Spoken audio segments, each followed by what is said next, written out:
আজকের রেসিপি পাহাড়ি ফুলকপি দিয়ে পুঁটি মাছের ঝোল। বাঙালির পাকঘরে জানাই সকলকে স্বাগত। রান্নার জন্য এখানে নিয়েছি ফুলকপি, আলু আর নিয়েছি অর্ধেক টমেটো, আদা ও কাঁচা লঙ্কা। তোমরা তোমাদের ঝাল অনুসারে লঙ্কা ব্যবহার করবে। এখানে মাছ নিয়েছি প্রায় 250 গ্রাম। মাছগুলো ভালো করে কেটে ধুয়ে হলুদ লবণ দিয়ে মেখে নিয়েছি। প্রথমে ফুলকপিগুলো ভালো করে 5 মিনিটের মতো সেদ্ধ করে নেব। এবার এই কড়াইতে দিয়ে দিচ্ছি পরিমাণ মতো সর্ষের তেল। তোমরা চাইলে সাদা তেলে রান্নাটা করতে পারো। আমি সর্ষের তেলে মাছগুলো ভেজে নিচ্ছি। মাছের এক পাশ ভালো করে ভাজা হয়ে গেলে অপর পাশটাও ভেজে তুলে নিচ্ছি। এইভাবে বাকি মাছগুলো ভালো করে ভেজে তুলে নিচ্ছি। এখানে আমার সমস্ত মাছ ভাজা হয়ে গেছে। আলাদা একটি পাত্রে মাছ ভাজাগুলো তুলে নিয়েছি। মাছ ভাজার এই তেলেই সেদ্ধ করে রাখা ফুলকপিগুলো হালকা ভেজে নেব। সমস্ত ফুলকপি আমি এখানে দিয়ে দিচ্ছি। প্রায় 2 মিনিটের মতো ভেজে নিলেই হয়ে যাবে। ফুলকপিগুলো ভেজে তুলে নেব। এরপর ওই তেলেই কেটে রাখা আলু ভালো করে ভেজে নেব। এভাবে আলু ও ফুলকপি আগে থেকে ভেজে নিলে কিন্তু খেতে খুবই ভালো হয়। এখানে আলুগুলো ভাজা হয়ে গেছে। এবারে এই তেলে একটা গোটা তেজপাতা ও 1 চামচের মতো জিরে দিয়ে ভালো করে ভেজে নেব। হালকা লাল হয়ে এলেই কিন্তু এই জিরে ও তেজপাতা তুলে নিতে হবে। রান্নার জন্য বাটা মশলায় ব্যবহার করেছি 1 চামচ জিরে, ধনে, আদা, কাঁচা লঙ্কা বাটা। এবারে কড়াইতে আরও কিছুটা সর্ষের তেল ব্যবহার করে বাটা মশলাটা দিয়ে দেব। তারপর দিয়ে দেব পরিমাণ মতো হলুদ ও পরিমাণ মতো লবণ।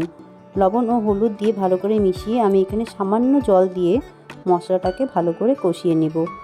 মশলা কষাতে কষাতে দেখবে যখন মশলার রং বদলে যাবে আর মশলা থেকে তেল ছেড়ে আসবে, এই সময় দিয়ে দেব ভেজে রাখা আলু ও ফুলকপি।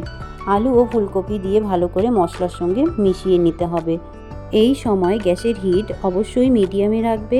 আলু ও ফুলকপি দেখবে যখন ভালো করে মশলার সঙ্গে মেশানো হয়ে গেছে, এরপর সামান্য জল দিয়ে প্রায় 2 মিনিটের মতো ঢাকনা দিয়ে দেব।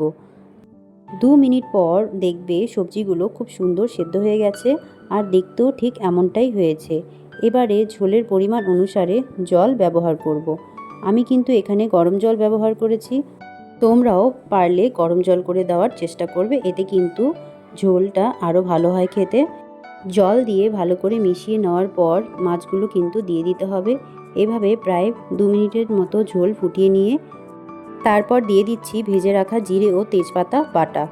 আমি এখানে হালকা জল দিয়ে তেজপাতা ও জিরে বেটে নিয়েছি। এই রেসিপিতে কিন্তু এই বাটা মশলাটাই একেবারে আসল স্বাদ বাড়ায়। তোমরা চাইলে ধনেপাতা ব্যবহার করতে পারো, তবে এইভাবে একবার নামাবার আগে জিরে ও তেজপাতা বাটা দিয়ে নামিয়ে নাও।